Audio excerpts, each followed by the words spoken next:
One of the key risk factors for a complicated pregnancy is active disease prior to conception. And so we work very, very hard in a woman who is anticipating or planning to become pregnant or desires to become pregnant to really work on getting the disease as quiescent as possible for about 6 months prior to conception. And that also requires often switching around medications that may be harmful to a pregnancy.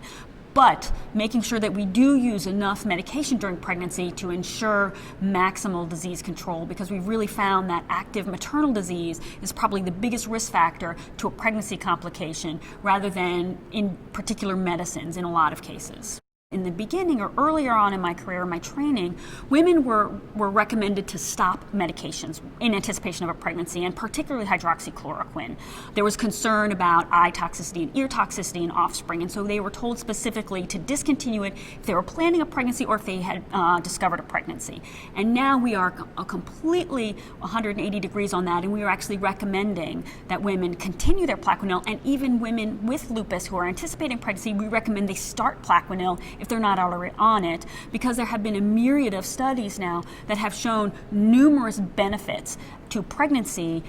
in women who have lupus and maintain hydroxychloroquine use. We're starting to think a little bit more carefully about using other medications that may be needed to manage maternal disease, and I think our risk-benefit analysis when we think about particular medicines is really more shifted towards actively treating active inflammatory disease in the mom and understanding which medicines are the most compatible with pregnancy and using those safely rather than stopping all therapies just because of a pregnancy.